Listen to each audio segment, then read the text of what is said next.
So now that we've looked at what we pay and what we don't pay in taxes, you may be thinking, what is this whole cumbersome tax system, which can be complicated and quite contentious, actually for? What benefits are we getting from this system? While some benefits of taxes may be more obvious to us than others, there are a lot of things that rely on tax funding in order to exist. Many of these are things that we all get to benefit from together. Our public schools are open to everyone. Our fire and police departments are there to ensure the safety of society as a whole. And we can all drive on our roads or ride on our public transportation systems.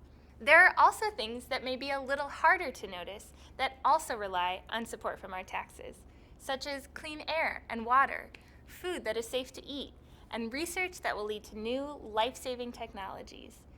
These public goods are also crucial for successful businesses and a healthy economy, as employers need educated workers to staff their businesses. They need to be sure that their property and goods will remain safe. And they need roads and other infrastructure to conduct their business.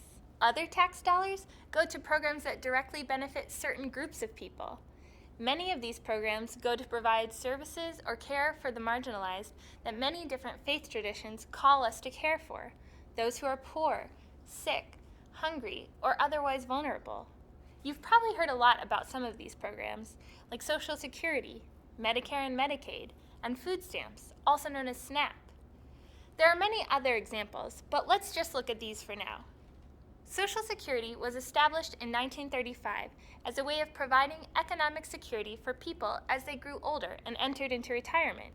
We know that it's just not physically possible for the vast majority of people to continue working as they grow older. So Social Security, which people pay into throughout their working lives, provides a continued income for people after they stop working. Benefits are also available for some people who are no longer able to work due to certain disabilities. Without this income, many people who are elderly or who have disabilities would be living in poverty and wouldn't be able to afford even some of the most basic necessities. 1 in 3 Americans over the age of 65 would fall below the poverty line if it weren't for their Social Security benefits. While those receiving Social Security may be the most direct beneficiaries of this program, we all indirectly benefit, because without this support, many families would have to bear the economic burden of caring for their family members who are older or who have disabilities. By providing at least a basic level of economic security to beneficiaries and helping them meet their basic needs, it also allows them to contribute to society in other ways, even though they're no longer working.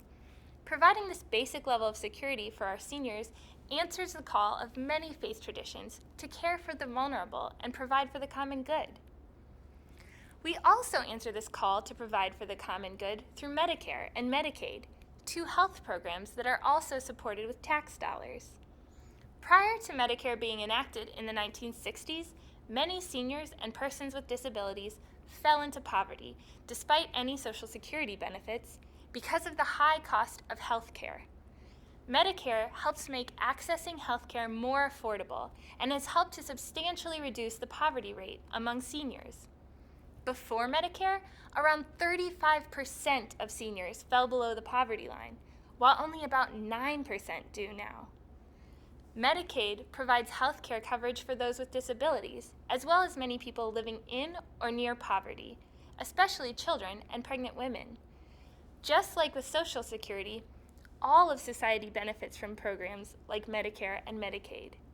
Using these dollars to give people access to health care helps create jobs not only for healthcare providers, but also for anyone else who helps manage or supply a hospital or a doctor's office.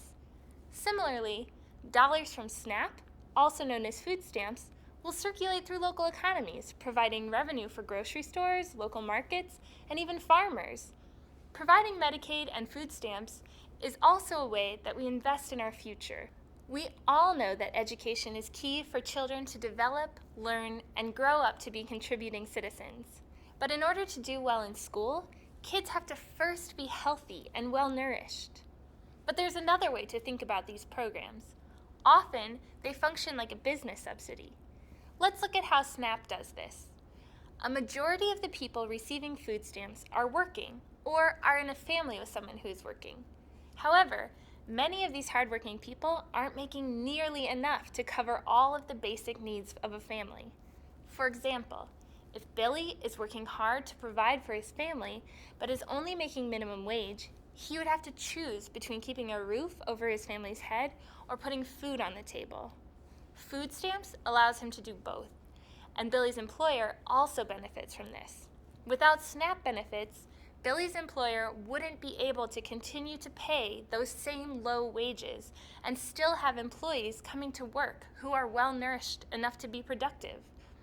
We can think of Medicaid in this way too. Healthier workers are more productive workers.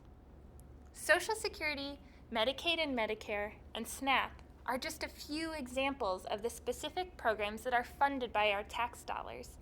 Others include assistance to pay for college, funding for Head Start to provide early childhood education, and job training programs that make sure our workforce has the skills employers are looking for. It really is up to us to decide what we want to do with our taxes, and the way we spend our tax dollars reflects the priorities we have as a nation. How best can we provide for the common good, as our faith calls us to do?